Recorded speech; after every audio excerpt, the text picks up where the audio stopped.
नमस्कार।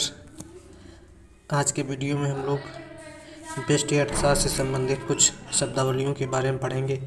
इसके पहले हम लोगों ने शब्दावलियों का भाग 1 देखा था, जिसमें कुछ शब्दावलियों के बारे में हम लोग जाना था। आज की यह क्लास 11, 12 BA, MA, BCom एवं MCom की परीक्षाओं के लिए अति महत्वपूर्ण है। तो चलिए आज की वीडियो स्टार्ट करते हैं। शब्दावली के रूप में पहली शब्दावली बजट सेट किसे कहा जाता है। तो बजट सेट जान लेते हैं क्या है। बजट सेट उपभोक्ता के लिए उपलब्ध बंडलों के सेट को बजट सेट कहते हैं। अर्थात बजट सेट उन सभी बंडलों का संग्रह है जिसे उपभोक्ता विद्यमान बाजार कीमतों पर अपनी आय से खरीद सकता है। अर्थात सिंपल भाषा में कह सकते हैं बजट सेट वह सेट या मांग है जिसमें बाजार में उपलब्ध कीमतों पर उपभोक्ता वस्तुओं को खरीद सकता है, या जितनी आय होती है उस आय के हिसाब से उपभोक्ता वस्तुओं को खरीद सकता है। अगली शब्दावली जो है बजट रेखा। बजट रेखा किसे कहते हैं, ये टिप्पणी में क्वेश्चन पूछे जाते हैं। बजट रेखा उन सभी बंडलों का प्रतिनिधित्व करती है जिस पर उपभोक्ता की संपूर्ण आय व्यय हो जाती है। बजट रेखा का ढाल ऋणात्मक होता है। बजट रेखा के सभी बिंदु व्यय की समान मात्रा प्रदर्शित करते हैं, अतः इसे समव्यय रेखा भी कहते हैं। बजट रेखा का ढाल ऋणात्मक होता है। इसके अलावा बजट रेखा का सूत्र -P1/P2 होता है। इससे भी बजट रेखा को प्रदर्शित किया जा सकता है। अगली टिप्पणी या अगली शब्दावली है निर्बल क्रमबद्धता। निर्बल क्रमबद्धता से क्या तात्पर्य। निर्बल क्रमबद्धता में वस्तु को उपयोगिता या संतुष्टि के आधार पर एक निश्चित क्रम में बांटा जा सकता है। अर्थात ऐसी क्रमबद्धता जहां उपयोगिता को संतुष्टि के आधार पर घटते क्रम में या बढ़ते क्रम में बांटा जा सके, उसे निर्बल क्रमबद्धता कहते हैं। जैसे मान लेते हैं A बड़ा है B से, B बड़ा है C से, या C छोटा है B से, B छोटा है A से। इस प्रकार से जहां उपयोगिता को घटते या बढ़ते क्रम में मापा जा सकता है उसे निर्बल क्रमबद्धता कहते हैं। सबल क्रमबद्धता क्या है, तो सबल क्रमबद्धता जब वस्तुओं को उपयोगिता के आधार पर निश्चित क्रम में नहीं सजा पाते हैं, या वस्तु को उपयोगिता के आधार पर घटते या बढ़ते क्रम में नहीं बांटा जा सकता, तो उसे सबल क्रमबद्धता कहते हैं। अर्थात उपभोक्ता दो संयोगों के बीच क्रम निर्धारण में तटस्थ नहीं हो पाता है। मतलब घटते क्रम में रखा जाए उपयोगिता को या बढ़ते क्रम में रखा जाए, इसका निर्धारण जब उपभोक्ता नहीं कर पाता है तो उसे सबल क्रमबद्धता कहते हैं। अगला सीमांत प्रतिस्थापन की दर किसे कहते हैं। तो सीमांत प्रतिस्थापन की दर किसी वस्तु की अतिरिक्त मात्रा में वृद्धि करने के लिए जो दूसरी वस्तु की मात्रा का त्याग किया जाता है, यही त्याग सीमांत प्रतिस्थापन की दर कहलाती है। सीमांत प्रतिस्थापन की दर घटती हुई होती है, इसलिए इसे ह्रासमान सीमांत प्रतिस्थापन की दर कहते हैं। MRSXY = -Δy/Δx, ये सीमांत प्रतिस्थापन दर का सूत्र है। अगला अनधिमान वक्र किसे कहते हैं। सिंपल इसको पहले एक टिप्पणी के रूप में देख लेते हैं, इसके बाद अनधिमान वक्र पर स्पेशल वीडियो बनाएंगे।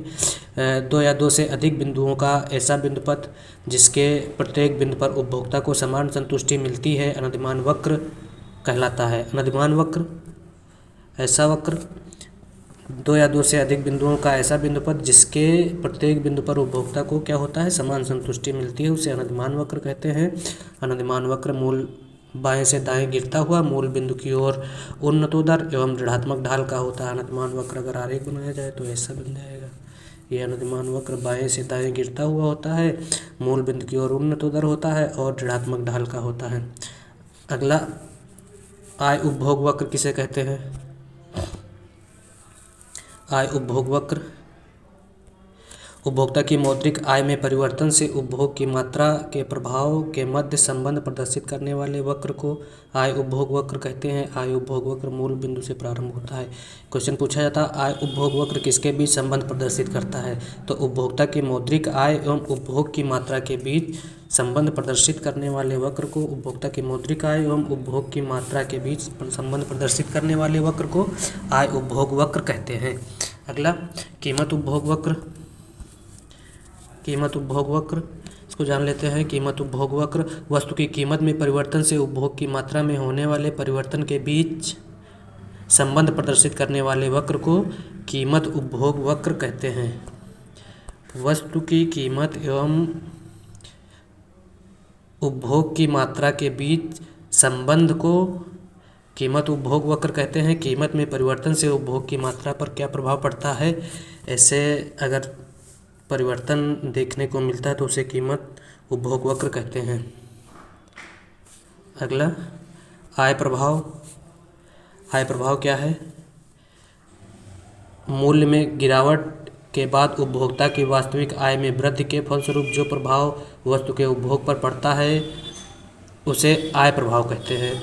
अर्थात जब वस्तु का मूल्य गिरे या कम हो जाए और मूल्य गिरने या कम होने से वास्तविक आय में जब उपभोक्ता की वृद्धि होती है, वास्तविक आय में वृद्धि के फलस्वरूप वस्तु के उपभोग पर क्या प्रभाव पड़ता है, वस्तु का उपभोग घटता है या बढ़ता है, तो ऐसे प्रभाव को आय प्रभाव कहते हैं। आय प्रभाव धनात्मक तथा ऋणात्मक हो सकता है। मतलब आय प्रभाव दो प्रकार का होता है, धनात्मक और ऋणात्मक।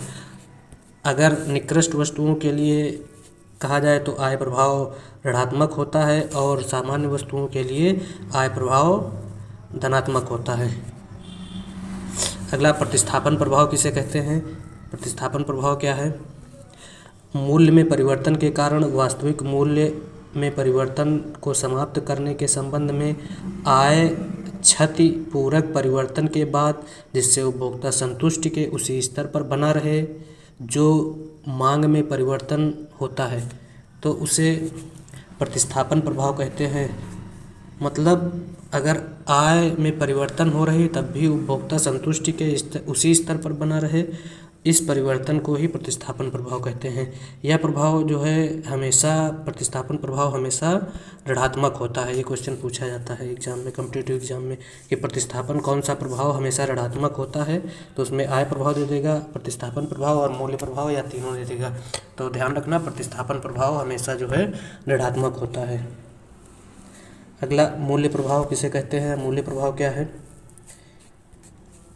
मूल्य में परिवर्तन के कारण वस्तु के उपभोग पर जो प्रभाव पड़ता है उसे मूल्य प्रभाव कहते हैं। सिंपल, मूल्य में परिवर्तन के कारण वस्तु के उपभोग पर जो प्रभाव पड़ता है तो उसे मूल्य प्रभाव कहते हैं। मूल्य अगर घटा बढ़ा और इसका प्रभाव वस्तु पर क्या पड़ा, मूल्य बढ़ने से वस्तु बढ़ी, वस्तु की मूल्य बढ़ने से वस्तु की मांग बढ़ी या घटी, या मूल्य बढ़ने से वस्तु की मांग बढ़ी या घटी, कैसा संबंध है, इसे ही मूल्य प्रभाव कहते हैं। अर्थात कह सकते हैं मूल्य में परिवर्तन के कारण वस्तु के उपभोग पर जो प्रभाव पड़ता है उसे मूल्य प्रभाव कहते हैं। अब इसको जान लेते हैं कौन सा प्रभाव, मूल्य प्रभाव में कौन कौन से प्रभाव होते हैं, आय प्रभाव में कौन कौन से प्रभाव होते हैं, सामान्य वस्तुएं, निकृष्ट वस्तुएं एवं गिफिन वस्तुओं के संदर्भ में, तो जान लेते हैं इसको। तो मूल्य प्रभाव सामान्य वस्तुओं के संदर्भ में ऋणात्मक होता है, निकृष्ट वस्तुओं के संबंध में ऋणात्मक होता है और अति निकृष्ट वस्तुओं के संबंध में मूल्य प्रभाव धनात्मक होता है। इसी प्रकार से आय प्रभाव सामान्य वस्तुओं के संबंध में ऋणात्मक होता है और निकृष्ट वस्तु में आय प्रभाव धनात्मक होता है और गिफिन वस्तुओं के संबंध में आय प्रभाव धनात्मक होता है। इसी प्रकार से प्रतिस्थापन प्रभाव देख लेते हैं। प्रतिस्थापन प्रभाव ये देखिए हमेशा ऋणात्मक होता है और सामान्य वस्तुओं के संबंध में भी कह सकते हैं प्रतिस्थापन प्रभाव ऋणात्मक होता है, निकृष्ट वस्तुओं के संबंध में भी प्रतिस्थापन प्रभाव ऋणात्मक होता है और अतिनिकृष्ट या गिफिन वस्तुओं के संबंध में भी प्रतिस्थापन प्रभाव ऋणात्मक हो सकता है या होता है। इस प्रकार से कह सकते हैं प्रतिस्थापन प्रभाव हमेशा ऋणात्मक होता है और सामान्य वस्तुओं के संदर्भ में चाहे मूल्य प्रभाव हो या आय प्रभाव हो या प्रतिस्थापन प्रभाव हो, सामान्य वस्तुओं के संदर्भ में तीनों प्रभाव हमेशा ऋणात्मक होते हैं। अब जान लेते हैं क्या सामान्य वस्तु, निकृष्ट वस्तु एवं अति निकृष्ट या विभिन्न वस्तुओं के संदर्भ में मांग का नियम लागू होता है कि नहीं लागू होता है। तो सामान्य वस्तु के संदर्भ में मांग का नियम लागू होता है, निकृष्ट वस्तु के संबंध में भी मांग का नियम लागू होता है और अति निकृष्ट वस्तु के संबंध में मांग का नियम या विभिन्न वस्तु के संबंध में मांग का नियम लागू नहीं होता है। अगला शब्दावली उपभोक्ता की बचत क्या है, इसको जान लेते हैं। उपभोक्ता की बचत का प्रतिपादन सर्वप्रथम ड्यूपिट ने किया था, ड्यूपिट नामक अर्थशास्त्री ने किया था और इसका वैज्ञानिक प्रतिपादन प्रोफेसर मार्शल ने किया था। क्या है उपभोक्ता की बचत? किसी वस्तु के लिए कोई उपभोक्ता जितना मूल्य देने के लिए तैयार होता है तथा जितना मूल्य वास्तव में देता है, दोनों के बीच के अंतर को उपभोक्ता की बचत कहते हैं। अर्थात मान लेते हैं किसी पेन की कीमत 10 रुपये है और उस पेन की कीमत या उस पेन को खरीदने के लिए उपभोक्ता वास्तव में 7 रुपये देता है, तो इन दोनों के बीच के अंतर को ही उपभोक्ता की बचत कहते हैं। अर्थात 10 रुपये उसका मूल्य है और उपभोक्ता ने 7 रुपये दिया, दोनों के अंतर को ही उपभोक्ता की बचत कहते हैं। अर्थात उपभोक्ता की बचत 3 रुपये हुई। आगे मांग की लोच। मांग की लोच क्या है? किसी वस्तु के मूल्य, उपभोक्ता की आय तथा अन्य वस्तु के मूल्य में होने वाले सापेक्षिक परिवर्तन से मांग की मात्रा में होने वाले सापेक्षिक परिवर्तन को मांग की लोच कहते हैं। मांग की लोच बराबर मांग की मात्रा में सापेक्षिक परिवर्तन बटे कीमत में सापेक्षिक परिवर्तन, ये मांग की लोच का सूत्र है। अगला मांग की मूल्य लोच किसे कहते हैं? वस्तु के मूल्य में होने वाले सापेक्षिक परिवर्तन या अनुपातिक परिवर्तन के परिणाम स्वरूप वस्तु की मांगी गई मात्रा में होने वाले सापेक्षिक परिवर्तन को मूल्य लोच कहते हैं। मूल्य लोच कहते हैं। मूल्य लोच बराबर वस्तु की मांग में अनुपातिक परिवर्तन उपभोक्ता की आय में अनुपातिक परिवर्तन को ही मांग की मूल्य लोच कहते हैं। आगे मांग की आय लोच। उपभोक्ता की आय में अनुपातिक परिवर्तन। मांग की आय लोच उपभोक्ता की आय में अनुपातिक परिवर्तन के फलस्वरूप मांग में होने वाले अनुपातिक परिवर्तन की माप ही मांग की आय लोच कहलाती है।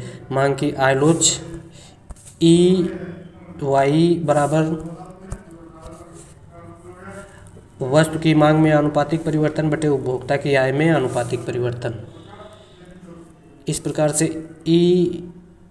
इलास्टिसिटी ऑफ इनकम या आय बराबर डेल्टा Q अपान डेल्टा Y इंटू Y अपान Q, ये मांग की आय लोच का सूत्र है। आगे मांग की आड़ी लोच।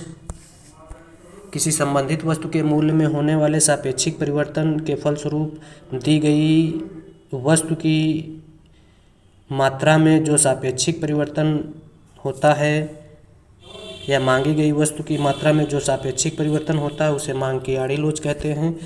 मांग की आड़ी लोच EAB बराबर ए वस्तु की मांग में आनुपातिक परिवर्तन बटे वस्तु के मूल्य में आनुपातिक परिवर्तन, और ये मांग की आड़ी लोच का सूत्र है। इसी प्रकार से आगे भी हम लोग शब्दावलियों का 2-3 दिन के अंतर पर एक वीडियो लाते रहेंगे और लगभग सभी पार्ट की शब्दावलियों को पढ़ लेंगे जो किसी भी एग्ज़ाम में टिप्पणी में लिखने के लिए अति महत्वपूर्ण होंगे। अर्थात 50 से शब्द में जो क्वेश्चन लिखने के लिए आते हैं उनके लिए यह वीडियो अति महत्वपूर्ण होंगे। नमस्कार दोस्तों।